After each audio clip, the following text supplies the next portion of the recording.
Hello, hello, hello everyone. Welcome back to another video. Well, let's see what I got for you right now. If you like those 80s German, quite luxurious models from a non-luxurious brand that you know that can also come up with good competition for those luxury brands, then you are looking at the right video. What I got for you right now, it's a 143 scale 1983 Opel Senator.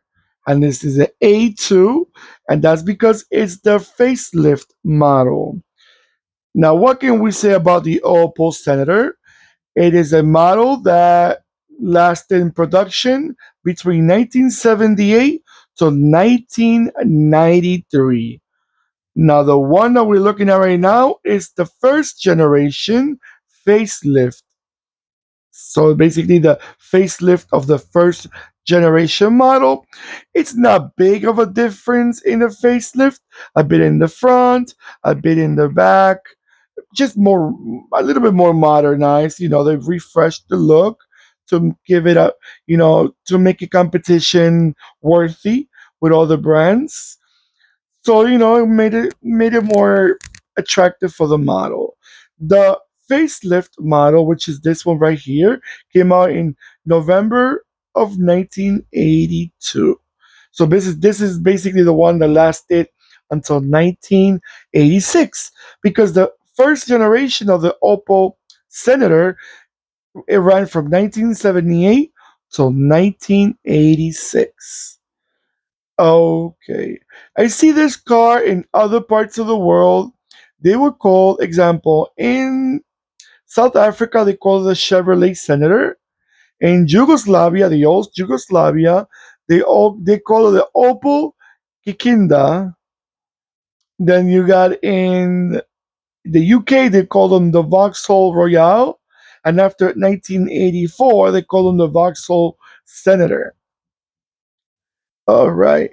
These cars were built in Germany and also in Yugoslavia.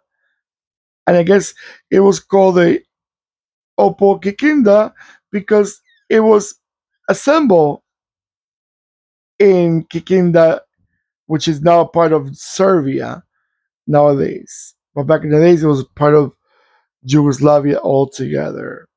Okay, let's talk about engines. You have quite a different amount of engines.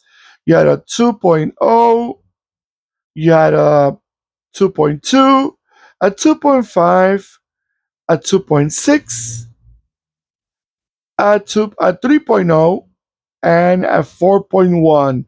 Now, the 2.0 and the 2.2, those were four cylinders. The rest of them, they were six cylinders.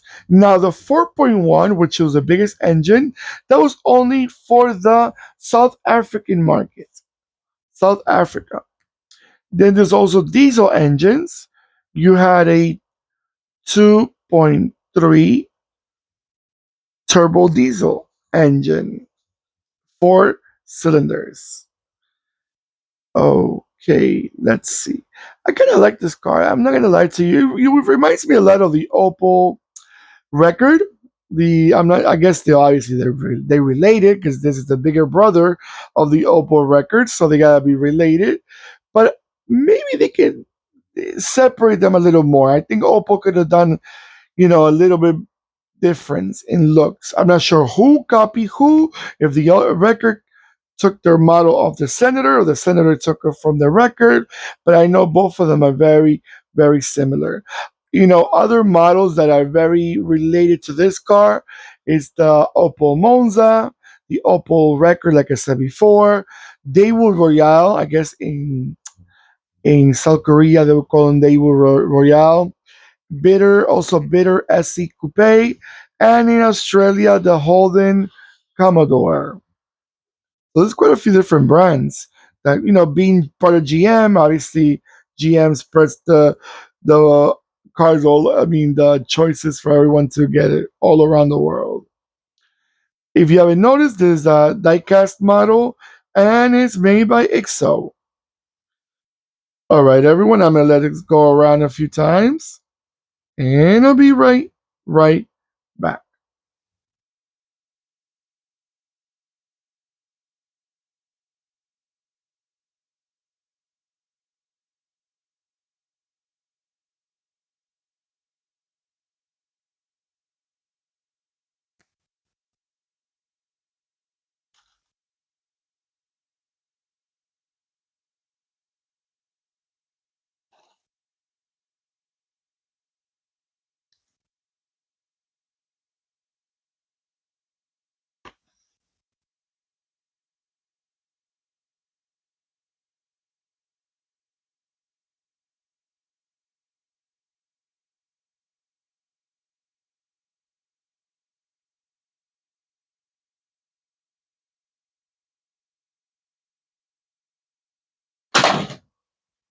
Sorry about that. Sorry about the noise.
All right, everyone.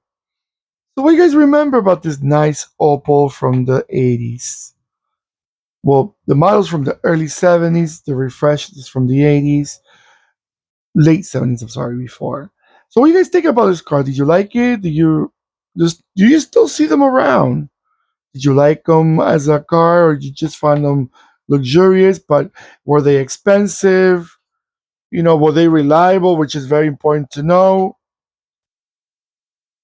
You know, these were the type of cars that if you couldn't afford those luxury brands, but then you wanted to you still probably wanted leather, and you still probably wanted a V6 engine, and you still probably wanted to feel like you're driving with some type of class, like not because you're driving a cheaper car it means that you don't have no class. It means that because usually people with to drive these type of cars were the ones that had a little more money fluent, that you got a lot more to invest in, and your pocket didn't suffer as much because you could afford it, and you wanted something, but you say, Mercedes are too expensive already, or BMWs are way too much, or Audis they're not as reliable. Back in the 80s they were like a hit or miss, but let's go with the Opal then.